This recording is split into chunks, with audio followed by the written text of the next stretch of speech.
Are you ready for some real football? Welcome to Waraint Illustrated's Waraint TV, brought to you by Waraint Transmission. September 14th, the day after. Chiefs beat the San Diego Chargers. Now they stand all alone in first place. Nick, I've only had an hour and a half of sleep. I'm sure you've probably had maybe 2 hours of sleep. There was a magic last night at Arrowhead Stadium that hasn't been felt for quite some time. The Chiefs really represented themselves well in front of the nation, and especially those who got to see it in prime time out in Mountain Time Zone and the Pacific Time Zones. Yeah. There was a magic at Arrowhead. It was a great game. The defense really stepped up. Talk about how it looked from you from up top of the moon at Arrowhead's press box. Yeah, we were way up there. There's no question about that. And I think the thing for me was it was a magical evening. You know, it was the old Arrowhead. It was the new face of the building. You certainly have a new football team and a much better coaching staff. And I think fans can finally see the stuff that we've been seeing in training camp and we've seen in practices that don't necessarily show up in the preseason games, but these are all things that we saw early on. You know, you just look at this offense. It's going to struggle until Matt Castle feels comfortable in the pocket, till they can find a rhythm and they can establish a running game and maybe filter out who's going to get the majority of the carries. I mean, that's going to be a question mark that's going to go all the way through the bye week. But you know, defensively, we saw things last night that I never thought I'd see. But beyond all that, it was the ambiance. It was the Royals game before. It was the parking lots were full. We had a great interview with Eddie Kennison that we're going to have up on the show here this week, and it was just different.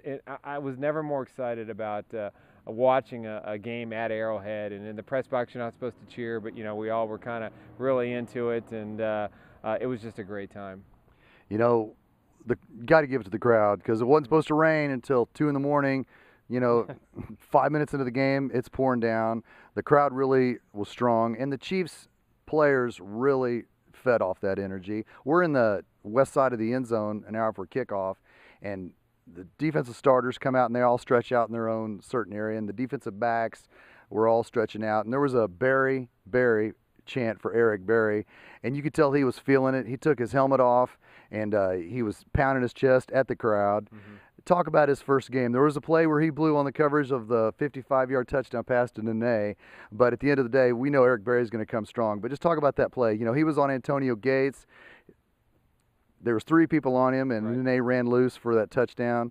What did you think of that play? And do you feel that they came back well after that play? Well, I think Berry struggled. I mean, I think he was pretty good against the run. He struggled in the passing game, and that's to be expected. I mean, he's a young rookie. There's a lot counting on him. There's a lot riding on him. And, you know, he got burned on both touchdowns, actually. And those are things that are going to happen with a young player like Eric Berry. But, you know, after the game, he didn't make any excuses.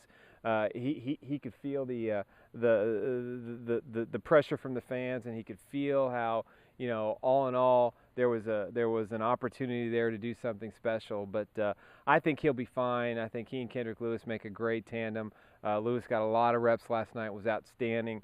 He knocked the ball away and would have been a 1st and goal, I think, in the second quarter, if I'm not mistaken, or maybe it was the first quarter, and then a penalty later moved the Chargers back. They had to punt. So I think all in all, I think that Berry's going to be fine. Of all the rookie picks, though, I mean, he was the one I think has struggled the most.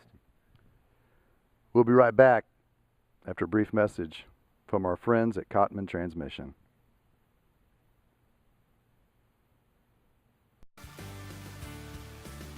My experience at Cotman was phenomenal. They worked on my car while I waited. I was in and out in less maybe like 30 minutes. When you're dealing with your car, you drive it every day. You need someone that you can trust to work on it. It's a good experience. I'm a Cotman customer for life. I trust Cotman. He's my Cotman man, and he keeps me rolling along.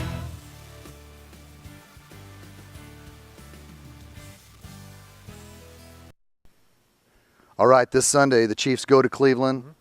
With the excitement of this morning's game, people automatically look past Cleveland, but you can't look past Cleveland, and I'm sure the Chiefs won't look past Cleveland, because Jerome Harrison came here last December and nobody knew who he was. He made sure every Kansas City Chiefs fan knew who he was coming out of the stadium. He rushed for 286 yards. The Chiefs got Romeo Crennel now, along with Eric Berry and the rest of the defense. What's it going to take to stop this kid, you know, now that they know what they're dealing with? Well, they have to stop him, but they also got to stop Josh Cribbs in the return game. He had a couple of scores, I think, if I'm not mistaken, a year ago. And I think the Chiefs are going to put a little payback on the Browns. And I think for Romeo Crennel, I know deep down this is a game that he's looked in the schedule beyond the opening game Monday night against the Chargers to go back to Cleveland in a place that he really was given a raw deal. Terrible ownership, terrible general manager, got booted out. Really a terrible situation for him. He wants revenge, and I think the Chiefs defense is going to be fired up. I watched the Bucks game. The Cleveland lost 17-13, I think it was. Josh Freeman, former K-State product, didn't have a great game, did just enough, kind of Matt Castle-esque, really, to be honest with you. And I think defensively the Chiefs can dominate their offense.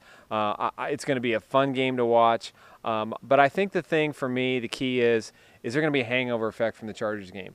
I mean, they spent the last 3 weeks preparing for this game. They don't want to look ahead because if they beat Cleveland, they're going to be home against San Francisco. They could be 3-0 going into the bye week, which would be something that nobody thought. I'd have been grateful at 2-1, and I think somehow, some way, that's probably how it's going to shake up. But if they come out firing on all cylinders, you know Romeo Crennel is going to have that defense fired up. You know the special teams is going to be solid.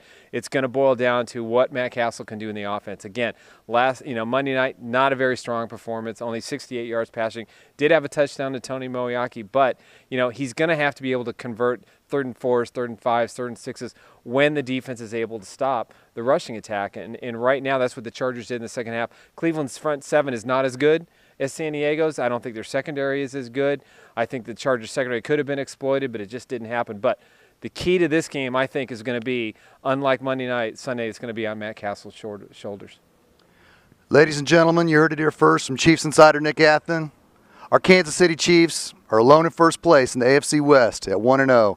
It's an exciting time to be a Kansas City Chiefs fan. We're ready for the rest of the season. Until next time, I'm Shane Williams. As I mentioned, Chiefs insider Nick Athen. Until next time, keep it right here at warpaintillustrated.com.